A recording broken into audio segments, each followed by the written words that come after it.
Dears, welcome to Life Motive. ഞാനിന്ന് വന്നിട്ടുള്ളത് പുതിയൊരു ടോപ്പിക്കുമായിട്ടാണ്. ഫിനാൻഷ്യൽ ഫ്രീഡത്തിനെ കുറിച്ച്. എന്താണ് ഫിനാൻഷ്യൽ ഫ്രീഡം? നമ്മുടെ പേഴ്സണൽ ഡെവലപ്മെൻറ്റിനെ വളരെയധികം സ്വാധീനിക്കുന്ന ഒന്നാണ് ഫിനാൻഷ്യൽ ഫ്രീഡം എന്നത്. നമ്മൾ ഇൻഡിപെൻഡൻ്റ് ആവുക എന്നത് വളരെ പ്രാധാന്യമുള്ള ഒന്നാണ്. നമ്മുടെ ജീവിതത്തിൻ്റെ ഭാഗമായി ചെയ്യേണ്ട ഒന്നാണ് ഫിനാൻഷ്യൽ ഫ്രീഡം എന്നത്. ഇതെങ്ങനെ അച്ചീവ് ചെയ്യാം?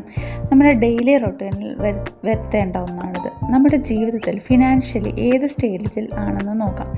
നമുക്ക് എന്തെല്ലാം കാര്യങ്ങൾ ചെയ്യാനുണ്ട്, ഓരോ മന്തിലും നാം എന്തെല്ലാം അച്ചീവ് ചെയ്യണം, സേവിങ്സ് എത്ര വേണം, ലോൺ എത്ര, മറ്റു കാര്യങ്ങൾക്കും എത്ര ആവശ്യമുണ്ട് എന്നൊക്കെ ചിന്തിക്കുക. നമ്മൾ അടുത്ത 5 വർഷം അല്ലെങ്കിൽ 10 വർഷത്തിനുള്ളിൽ എവിടെ എത്തിച്ചേരണം, ഇതെല്ലാം കറക്റ്റായി ഡിസൈഡ് ചെയ്ത് ഗോൾസ് സെറ്റ് ചെയ്യുക.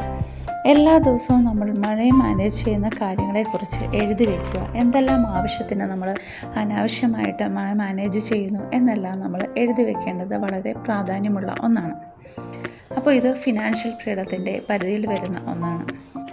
എന്തെങ്കിലും ഒരു എമർജൻസി സിറ്റുവേഷനിൽ മണി നമ്മൾ എവിടുന്ന് സംഘടിപ്പിക്കുമെന്ന് ചിന്തിക്കുക. അഥവാ നമുക്കൊരു ജോബില്ല എങ്കിലും ഇതിലേക്കുള്ള മണി കരുതി വയ്ക്കുക. മിനിമം 1 മന്തിലേക്കുള്ളതെങ്കിലും കരുതി വയ്ക്കുക.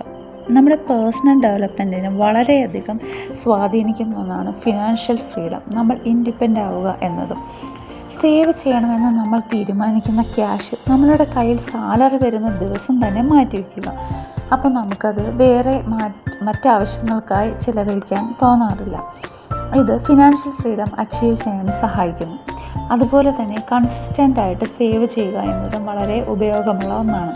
ഇപ്പോൾ എല്ലാവർക്കുമുള്ള ഒരു കാര്യമാണ് ഓൺലൈൻ ഷോപ്പിംഗ്.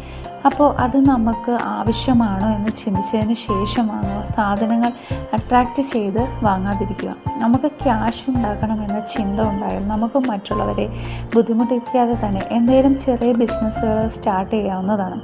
ഓൺലൈനായി ഡ്രസ്സ്, ഓർണമെൻറ്റ്സ്, ക്യാൻഡിൽസ്, അങ്ങനെ ചെറിയ ചെറിയ സേവിങ്സ് നമുക്ക് അതിലൂടെ ഉണ്ടാക്കാവുന്നതാണ്. അതുപോലെ തന്നെ പ്രധാനപ്പെട്ട മറ്റൊരു കാര്യമാണ് മറ്റുള്ളവർ ചെയ്യുന്നത് പോലെയുള്ള കാര്യങ്ങൾ ചെയ്യാതിരിക്കുക എന്നത്. എക്സാമ്പിളായിട്ട് നമ്മുടെ ഫ്രണ്ട്സോ നൈബേഴ്സോ ഒക്കെ എന്തെങ്കിലും വാങ്ങി എനിക്കും അത് വേണം എന്നുള്ള ചിന്ത വരുന്നത്.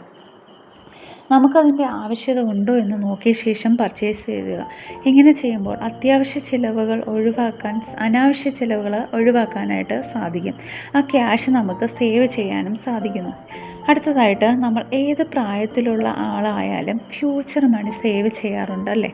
എന്തൊക്കെയായാലും ക്യാഷ് സേവ് ചെയ്യുന്നത് ഫ്യൂച്ചർ ലൈഫിലേക്കൊരു ഇൻവെസ്റ്റ്മെൻറ്റ് ആവശ്യമാണ്. ഇത് നമ്മുടെ ഫിനാൻഷ്യൽ ഫ്രീഡം അച്ചീവ് ചെയ്യാൻ സഹായിക്കുന്ന ഒരു കാര്യമാണ്. അപ്പോൾ ഇതൊക്കെയാണ് നമ്മൾ ഇന്ന് ഡിസ്കസ് ചെയ്ത കാര്യങ്ങൾ. വീഡിയോ ഇഷ്ടപ്പെട്ട എല്ലാവരും ലൈക്ക് ചെയ്യുക, ഷെയർ ചെയ്യുക. അപ്പോൾ മറ്റൊരു വീഡിയോയുമായി വീണ്ടും വരുന്നതാണ്. എല്ലാവർക്കും താങ്ക് യു ഫോർ വാച്ചിങ്.